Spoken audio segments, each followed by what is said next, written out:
નમસ્કાર વિદ્યાર્થી મિત્રો, ધોરણ 9 વિષય સામાજિક વિજ્ઞાન, ચેપ્ટર નંબર 9 મૂળભૂત હકો, મૂળભૂત ફરજો અને રાજ્યનીતિના માર્ગદર્શક સિદ્ધાંતો. આ ચેપ્ટર નંબર 9 માં મિત્રો સૌથી પહેલા આપણે મૂળભૂત હકો, ફરજો, અધિકારોની વાત આપણે કરી રહ્યા છીએ.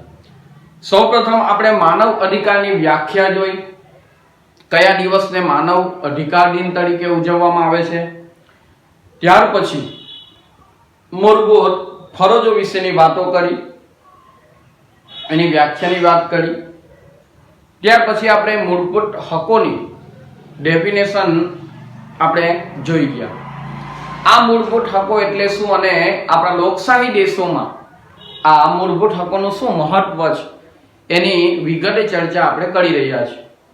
તો આજનો આપણો જે પ્રશ્ન ચાલી રહ્યો છે એમાં મૂળભૂત હકો એટલે શું, આ મૂળભૂત હકો ભારતના નાગરિકને સરકાર તરફથી કયા કયા આપવામાં આવેલા છે એની આપણે ચર્ચા કરીએ છીએ. સૌથી પહેલા આપણે મૂળભૂત હકોની વ્યાખ્યા જોઈ કે વ્યક્તિના સર્વતોમુખી વિકાસ સાધવા માટે એને મળવી જોઈતી અમુક ચોક્કસ અનુકૂળતાઓને મૂળભૂત હકો કહેવામાં આવે છે. બાળક જન્મે છે ત્યારથી લઈને એની જે જીવન યાત્રા છે ત્યાં સુધી એને જે અમુક ચોક્કસ અનુકૂળતાઓ, જેમ કે આપણે જોયું રોટી, કપડાં, મકાન, શિક્ષણની જરૂરિયાત પડે, આરોગ્યની એને સુવિધાઓ જોઈએ, તો આ બધું સરકાર તરફથી જો એને પ્રાપ્ત થાય એવા પ્રયત્ન સરકાર કરે છે કે જેથી કરીને દેશના વિકાસ માટે આ વ્યક્તિ પોતાનું યોગદાન આપી શકે. તો મિત્રો, મૂળભૂત હકોમાં આપણે સૌથી પહેલો હક જોઈ ગયા સમાનતાનો હક. સમાનતાનો હક એ લોકશાહી બંધારણમાં ખૂબ જ મહત્વનો માનવામાં આવે છે. દરેક વ્યક્તિ માટેનું સરખાપણું, ભારતના નાગરિક તરીકેનું સરકાર તરફથી દરેક વ્યક્તિની જે સમાનતા, કાયદા સામે જે રક્ષણ અને કાયદાની સમાનતા, બે મુદ્દાઓની આપણે ચર્ચા કરી ગયા છે. આ મૂળભૂત હકોમાં પહેલો સમાનતાનો હક, બીજું સ્વતંત્રતાનો હક જે આજે આપણે જોવાના છે, ત્રીજો શોષણ વિરુદ્ધનો હક, ચોથું સાંસ્કૃતિક અને શૈક્ષણિક હક, પાંચમું ધાર્મિક સ્વતંત્રતાનો હક અને છઠ્ઠો બંધારણીય ઇલાજોનો હક, જેની આપણે ચર્ચા કરવાના છે. તો મૂળભૂત હકોમાં સૌથી પહેલા આપણે સમાનતાના હકની માહિતી મેળવી ગયા, જેની ચર્ચા હવે આપણે અહીં કરતા નથી. તો મિત્રો, બીજો હક જે છે એ બીજો હક એટલે સ્વાતંત્ર્યનો હક. આ જે હક આપણે જોઈ રહ્યા છે એ સ્વાતંત્ર્યનો હક એટલે કે સ્વતંત્રતાનો હક. કોને ન જોઈએ? વિશ્વના દરેક પ્રાણી માત્રને સ્વતંત્રતા વાલી છે અને એને મળવી જ જોઈએ. જો સ્વતંત્રતાના અધિકાર વ્યક્તિને આપવામાં આવે તો એ પણ પોતાના જીવન માટે, પોતાના રાષ્ટ્ર માટે કંઈક સારું એવું કરવાની એ ઈચ્છા ધરાવી શકે, શક્તિ ધરાવી શકે. એવું કહેવાય કે સ્વાતંત્ર્યનો હક એટલે કે સ્વતંત્રતાનો હક પણ એને કહી શકાય છે. તો આ સ્વતંત્રતાનો હક એ લોકશાહીનો પ્રાણ માનવામાં આવે છે. સૌથી પહેલો ટોપિક તમે એ રીતનો લખી શકો કે સ્વતંત્રતાનો હક એ લોકશાહીનો પ્રાણ માનવામાં આવે છે.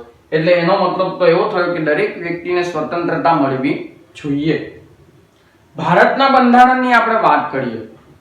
ભારતના બંધારણની 8મા ચેપ્ટરમાં આપણે ઘણી બધી ચર્ચા કરી ગયા છે.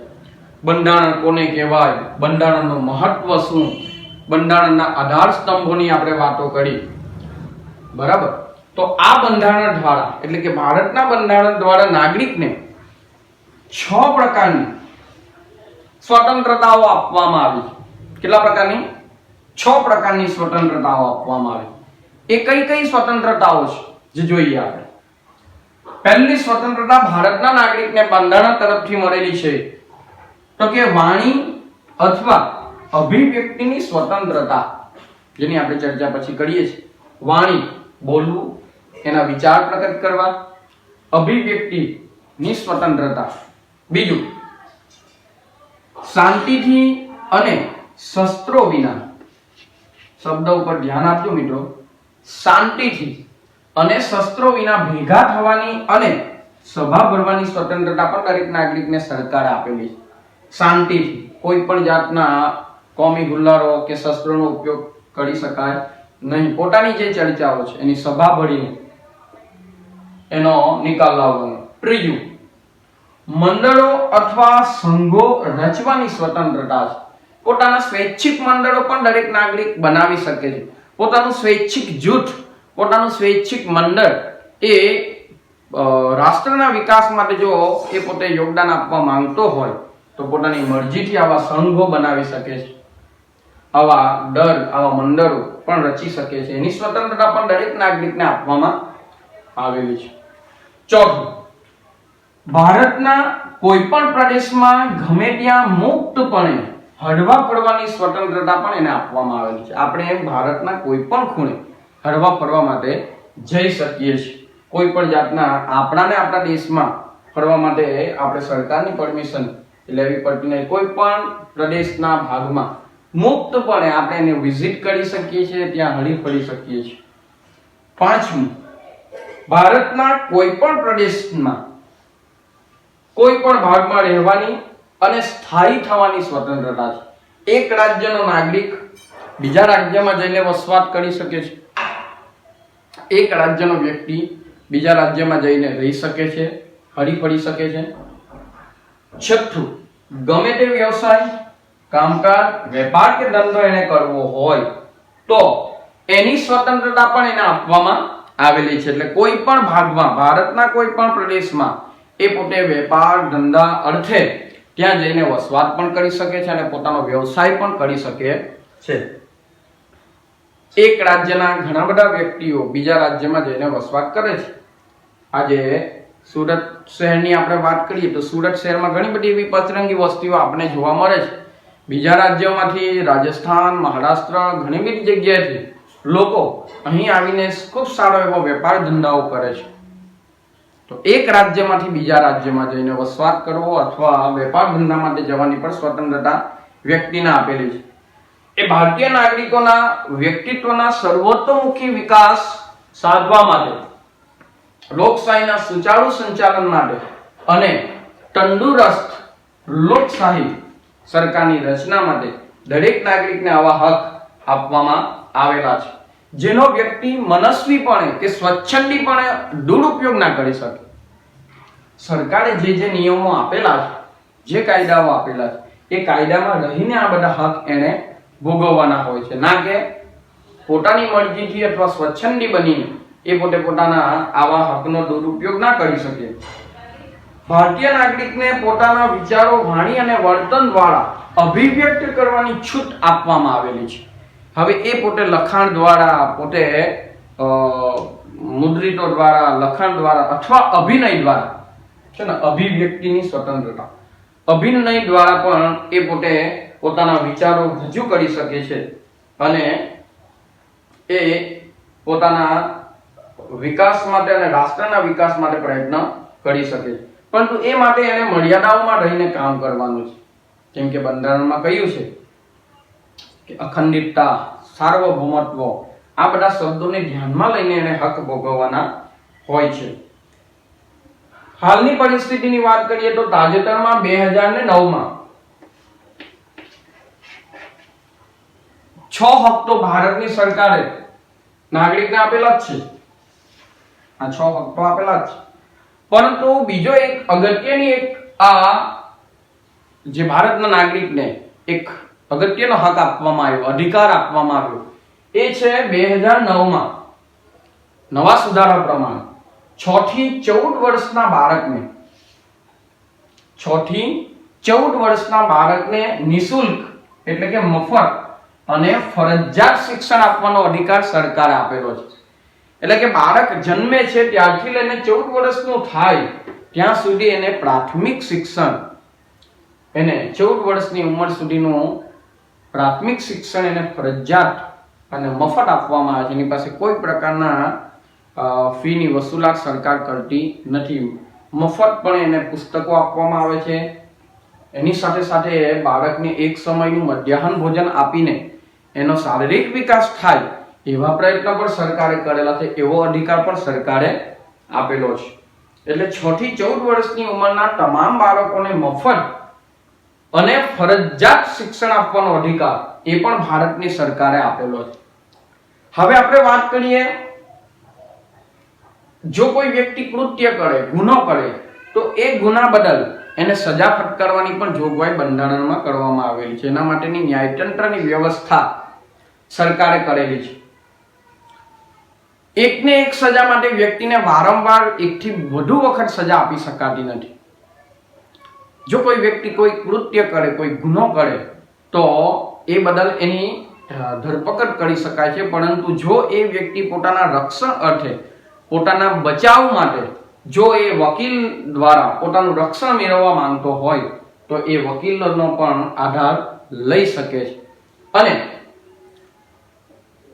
કોર્ટની કસ્ટડીની આપણે જેને કહીએ છીએ એરેસ્ટ વોરંટ, પિક્ચરોમાં અથવા સિરિયલોમાં આપણે જોઈએ છીએ, એરેસ્ટ વોરંટ હોય તો જ એવા વ્યક્તિની ધરપકડ પણ કરાય છે. એટલે ખાસ કરીને જો એની પાસે મેજિસ્ટ્રેટની જો પરવાનગી હોય તો જ એને કસ્ટડીમાં પણ રાખી શકે, એને પૂછતાછ માટે રાખી શકે છે અને એની ધરપકડ કરી શકે છે. એના માટે મેજિસ્ટ્રેટની નો વોરંટ એ પોલીસ ખાતા પાસે હોવું જોઈએ. તો 2009 ની આપણે વાત કરી, 6 થી 14 વર્ષના બાળકને મફત અને ફરજિયાત શિક્ષણ આપવાની. ત્યાર પછી ખાસ કરીને જોઈએ તો પ્રતિબંધક અટકાયતી ધારા હેઠળ જે વ્યક્તિની ધરપકડ કરાઈ હોય તે વ્યક્તિને યોગ્ય કાયદાનું રક્ષણ થાય એ જ પ્રમાણેની ધરપકડ કરીને એને કસ્ટડીમાં રાખી શકાય છે. નિવારક અટકાયતની વાત કરીએ આપણે. માનો કે કોઈ વ્યક્તિ રાજ્યમાં નુકસાન કરવાની ના વિચારમાં હોય, અથવા તો રાજ્યને એમ લાગે કે કોઈ વ્યક્તિ તરફથી કોઈ ગુનાહિત કૃત્ય કે પ્રવૃત્તિ થવાની સંભાવના એવો કોઈ વ્યક્તિ, શંકાસ્પદ વ્યક્તિ આપણને લાગે કોઈ પણ જગ્યા ઉપર, તો તરત જ આપણે સરકારને જાણ કરવી જોઈએ.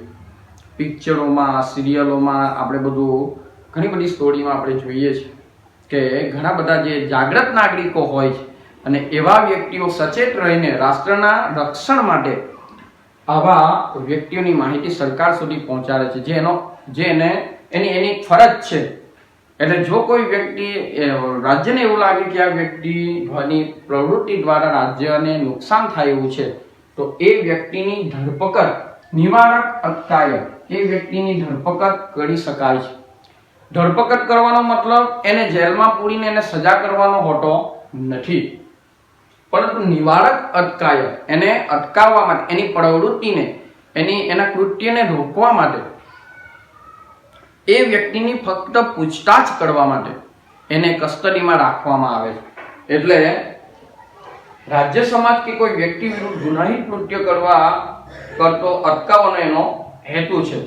વડી અદાલતના ન્યાયાધીશો કે સલાહકાર બોર્ડના અભિપ્રાયના આધારે એને કાયદા પ્રમાણે, નિયમો પ્રમાણે એને અમુક સમય માટે પૂછતાછ માટે રાખી શકાય છે, કસ્ટડીમાં રાખી શકાય છે અને એની પાસેથી માહિતીઓ પૂછી શકાય છે. તો એ થયું નિવારક અટકાયત.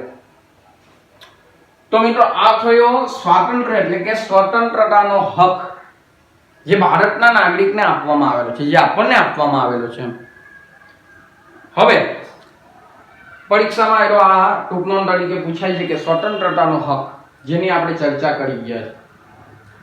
બીજા હવે હકની આપણે વિગતે ચર્ચા કરીએ. શોષણ વિરુદ્ધનો અધિકાર પણ ભારતની સરકારે દરેક નાગરિકને આપેલો છે. કોઈ પણ વ્યક્તિનું બીજી વ્યક્તિ દ્વારા કોઈ પણ પ્રકારે શોષણ ન થાય એવી જોગવાઈ ભારતની સરકારે કરેલી છે. બંધારણમાં ઘણી બધી વાતો આપણે એ પણ કરેલી છે. જેમ સ્વતંત્રતાનો હક વ્યક્તિને આપવામાં આવેલો જ છે, તો શા માટે એ વ્યક્તિનું શોષણ થાય, અને જો થાય તો એ સરકારનો ગુનેગાર ગણાય. જો કોઈ વ્યક્તિ બીજા વ્યક્તિનું સ્વચ્છંદી બનીને શોષણ કરતો પકડાય તો એ સરકારનો ગુનેગાર ગણાય છે. કઈ રીતે? તો કે જો એવી કોઈ પરિસ્થિતિઓ આપણે જોઈએ, પણ પ્રાચીન સમયમાં આવું ઘણું બધું ચાલતું હતું, પણ હવે બંધારણમાં ખૂબ જ એવી કડક એવા કાયદાઓ બની ગયા છે, એને એવા દંડ ફટકારવામાં આવે છે, જેથી કરીને હવે વ્યક્તિ આવા કૃત્ય કરવા બદલ પોતે ગભરાય છે. મનુષ્યનો વેપાર, વેઠ પ્રથા. વેઠ પ્રથા એટલે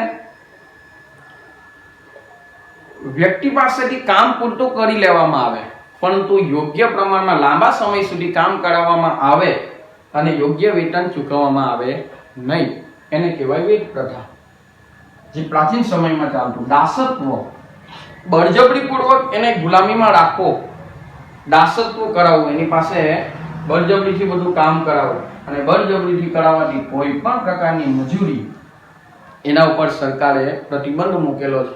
અને જો કોઈ વ્યક્તિ આવો ગુનો કરે તો એના ગુના એટલે કે અનૈતિક હેતુઓ માટે અથવા બાળક કે સ્ત્રીઓના વેપાર અથવા બળજબરી પૂર્વકની મજૂરી માટે, એ સદીઓથી ચાલી આવેલું આ બધું મજૂરીની અને આવી જે વેઠ પ્રથા, એનો અંત લાવવાનો સરકારનો આ હેતુ છે. કોઈ પણ વ્યક્તિ પાસે વિના વેતનથી કે લઘુત્તમ વેતન કરતા ઓછા વેતનથી બળજબરી કે ફરજિયાતપણે મજૂરી કરી શકાય નહીં, અને આવા શોષણ વિરુદ્ધનો અધિકાર સરકારે આપેલો છે.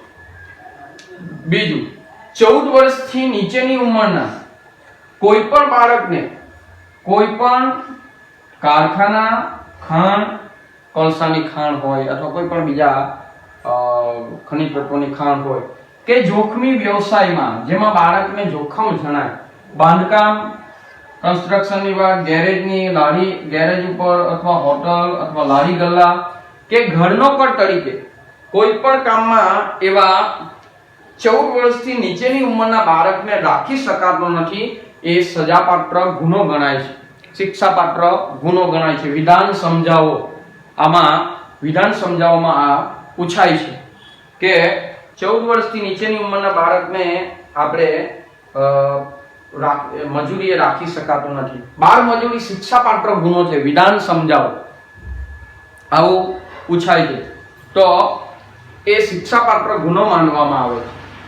એટલે 14 વર્ષથી નીચેની ઉંમરના કોઈ પણ બાળકને કોઈ પણ કારખાના, ખાણમાં કે જોખમી વ્યવસાયમાં, બાંધકામ, ગેરેજ, હોટલ કે લારી ગલ્લા કે ઘર નોકર તરીકે કોઈ પણ કામમાં રાખી શકાશે નહીં. તો આવી રીતે સરકાર દ્વારા એના માટે પણ આવા કાયદાઓ બનાવેલા છે. જો કે રાજ્યને જાહેર હેતુઓ માટે લશ્કરી સેવા કે રાષ્ટ્રીય ફરજો, સમાજ સેવાના કોઈ પણ ક્ષેત્રમાં ધર્મ, જાતિ, લિંગ, જ્ઞાતિની ભેદભાવ વગર જો એને સરકારને એની જરૂરિયાત પડે તો એવા વ્યક્તિ પાસે સરકાર એ પોતે કામ લઈ શકે છે રાષ્ટ્રના વિકાસ માટે, જેને શોષણ વિરુદ્ધનો અથવા એને શોષણ ગણાતું નથી. સરકારને જરૂર પડે, લશ્કરી સેવા હોય, રાષ્ટ્રના નિર્માણની બાબત હોય, તો એવા વ્યક્તિને સરકાર એ યોગ્ય વેતન વિના કે સવેતન આપીને પણ, પૈસા પણ આપી શકે, સરકારને ન પણ આપે, એવી રીતે પોતે સરકાર કામ લઈ શકે છે. તો આ થયા આ બે હકોની આપણે અહીં વાતો કરી, જેમાં ખાસ કરીને આપણે મુખ્યત્વે બે અધિકારોની વાત કરી. એ મૂળભૂત હકોમાં સૌથી પહેલા સમાનતાનો હક આપણે સમજી ગયા છે. સમાનતાનો હક એટલે શું અને એનું મહત્વ એ આપણે જોયું. ત્યાર પછી થોડુંક ઝડપથી આપણે થોડુંક રિવિઝનના મુદ્દાઓ જોઈ લે છે. બીજું, સ્વતંત્રતાનો હક, જેની આપણે અત્યારે ચર્ચા કરી. સ્વતંત્રતાનો હક એ લોકશાહીનો પ્રાણ માનવામાં આવે છે એમ, અને લોકશાહીના સફળ સંચાલન માટે આ સ્વતંત્રતા જરૂરી છે. સ્વતંત્રતાની કલ્પના વગર લોકશાહીની સરકાર ટકી શકે નહીં, લોકશાહીની કલ્પના પણ ન કરી શકાય એમ. બંધારણ દ્વારા નાગરિકને 6 પ્રકારની સ્વતંત્રતાઓ બક્ષવામાં આવી છે. એ જે 6 પ્રકારની સ્વતંત્રતાઓ એ પણ આપણે જોઈ. વાણી અથવા અભિવ્યક્તિની સ્વતંત્રતા, શાંતિથી અને શસ્ત્રો વિના ભેગા થવાની અને સભા ભરવાની સ્વતંત્રતા, મંડળો અથવા સંઘો રચવાની સ્વતંત્રતા, ભારતના કોઈ પણ પ્રદેશમાં ગમે ત્યાં મુક્તપણે હરવા ફરવાની સ્વતંત્રતા, ભારતના કોઈ પણ પ્રદેશમાં કોઈ પણ ભાગમાં રહેવાની અને સ્થાયી થવાની સ્વતંત્રતા, ગમે તે વ્યવસાય, કામકાજ, વેપાર કે ધંધો કરવાની સ્વતંત્રતા. 6 પ્રકારની સ્વતંત્રતા નો હક, અધિકાર ભારતની સરકાર આપેલો છે. ત્યાર પછી આપણે જોયું ખાસ અગત્યનો મુદ્દો 6 થી 14 વર્ષની ઉંમરના બાળકને મફત અને ફરજિયાત શિક્ષણ આપવામાં આવે અને આવી રહ્યું છે. આ પણ એ સ્વતંત્રતાનો હક. ત્યાર પછી નિવારક અટકાયત એટલે શું એ પણ આપણે જોઈ ગયા. શોષણ વિરુદ્ધનો અધિકાર, જેમાં આપણે જોયું મનુષ્યનો વેપાર થાય છે, સ્ત્રીઓનો વેપાર થાય છે, બાળકોને વેચી નાખવામાં આવે છે.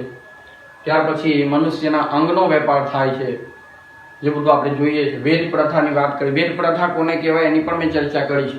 પ્રાચીન સમયમાં પહેલાના વખતમાં આજે પણ ઘણી જગ્યાએ લાંબા સમય સુધી એ વ્યક્તિઓ પાસે કામ કરાવી લેવામાં આવે, સદંતર કામ લેવામાં આવે, પણ યોગ્ય વેતન ન ચૂકવવામાં આવે. બળજબરીપૂર્વક દાસત્વ એટલે કે એને દાસ બનાવીને, દાસી બનાવીને રાખવું, બળજબરીથી કરાવતી કોઈ પણ પ્રકારની મજૂરી એ પ્રતિબંધિત છે. અને જો કોઈ વ્યક્તિ આવું કૃત્ય કરે તો એ સરકારનો ગુનેગાર ગણાય. બાળ મજૂરી શિક્ષાપાત્ર ગુનો છે, વિધાન સમજાવો આ પૂછાય છે. એટલે બહુ જ અગત્યનો આ મુદ્દો એમાં ફરજિયાતપણે આવવો જોઈએ. 14 વર્ષથી નીચેની ઉંમરના કોઈ પણ બાળકને કોઈ પણ કારખાના, ખાણમાં કે જોખમી વ્યવસાય, બાંધકામ હોય, ગેરેજ, લારી ગલ્લા હોય અથવા કોઈ પણ નાની મોટી દુકાન હોય, એવા સ્થળે આવા બાળકને મજૂરીએ રાખી શકાય નહીં. અને જો કદાચ કોઈ રાખે, કોઈ માલિક, તો એને સરકાર યોગ્ય સજા ફટકારે છે. તો આ થયા આપણા આજની 2 ટૂંકનોંધ, જેમાં મૂળભૂત હકોમાં આપણે 2 હકની ચર્ચા કરી, જેમાં આપણે જોઈએ સ્વતંત્રતાનો હક અને શોષણ વિરુદ્ધનો હક. હવે અગાઉ આપણે જે ટોપિક ચલાવવાનો આવશે એમાં આપણે ધાર્મિક સ્વતંત્રતાનો હક, સાંસ્કૃતિક અને શૈક્ષણિક હક અને છઠ્ઠો બંધારણીય ઇલાજોના હકની આપણે ચર્ચા કરીશું. તો અહીંયા આપણે મૂળભૂત હકોની વ્યાખ્યા જોઈ. મૂળભૂત હક કોને કહેવાય? ફરીથી હું વ્યાખ્યા બોલું છું. તો કે વ્યક્તિ માત્રના સર્વતોમુખી વિકાસ સાધવા માટે મળવી જોઈતી અમુક ચોક્કસ અનુકૂળતાઓને મૂળભૂત હક કહેવામાં આવે છે, કે જેથી કરીને રાષ્ટ્રના વિકાસ માટે યોગદાન આપી શકે. એ મૂળભૂત હકો સરકારે એને જે 6 પ્રકારના હક આપેલા છે, જેની વિગતવાર આપણે ચર્ચા કરીએ છીએ. એમાં આપણે સૌથી પહેલા સમાનતાના હકની માહિતી મેળવી છે. બીજું આપણે જોયું સ્વતંત્રતાનો હક, અત્યારે સમજી ગયા. અને ત્રીજો શોષણ વિરુદ્ધનો હક. હવે પછીના નેક્સ્ટ વિડીયોમાં આપણે જે 3 હકની સમજૂતી મેળવવાની છે એ પહેલા આજના આપણા હોમવર્કના સ્વરૂપમાં દરેક વિદ્યાર્થી મિત્રો આ હોમવર્ક નોટ કરશે.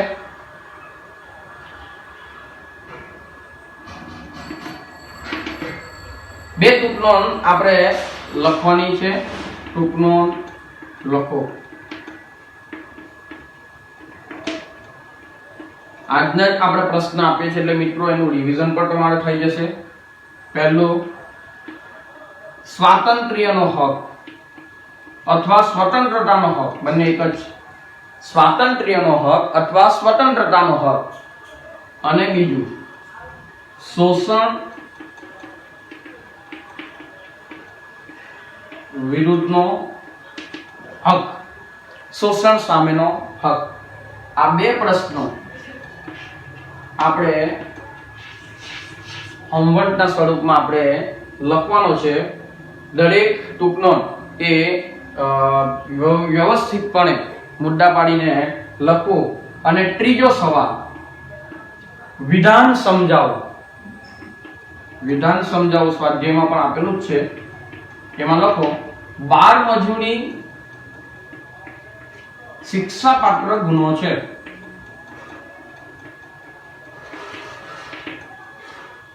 બે ટૂંકનોંધ અને એક વિધાન સમજાવો. દરેક વિદ્યાર્થી મિત્રોએ નોટમાં લખવાનું રહેશે. આજનું આપણું આ હોમવર્ક. ટૂંકનોંધ લખવામાં પહેલું સ્વતંત્રતાનો હક, બીજું શોષણ વિરુદ્ધનો હક, આ 2 ટૂંકનોંધ અને એક સવાલ છે વિધાન સમજાવો. બાળ મજૂરી શિક્ષાપાત્ર ગુનો છે. બહુ જ મોસ્ટ આઈએમપી છે, ઘણીવાર પરીક્ષામાં પૂછાય છે.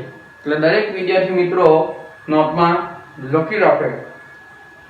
હવે આપણે નેક્સ્ટ વિડીયોમાં બાકીના જે મૂળભૂત હકો છે એની આપણે વિગતે આપણે ચર્ચા કરીશું. એટલે અત્યાર સુધીનો આપણે જેટલા કઈ ટોપિકો ચાલેલા છે એ ટોપિકનો દરેક વિદ્યાર્થી મિત્રો સારી રીતે રિવિઝન કરે. એના પછી આપણે મૂળભૂત ફરજોની વાત કરીશું અને આ પૂરું થશે એટલે આપણે મૂળભૂત ફરજોની માહિતી મેળવીશું અને ત્યાર પછી રાજ્યનીતિના માર્ગદર્શક સિદ્ધાંતોનું મહત્વ બંધારણમાં કેટલું જરૂરી છે અને શું છે અને એ રાજ્યનીતિના માર્ગદર્શક સિદ્ધાંતો આપણને કઈ રીતે મદદરૂપ છે, બંધારણમાં એનું શું મહત્વ રહેલું છે એની આપણે ચર્ચા હવે પછીના નેક્સ્ટ વિડીયોમાં કરીશું. તો આટલું રિવિઝન અને હોમવર્ક દરેક વિદ્યાર્થી મિત્રો પોતાની નોટમાં પૂર્ણ કરે. હવે પછી નેક્સ્ટ વિડીયોમાં આપણે બાકીના 3 હકની માહિતી મેળવીશું. Thank you.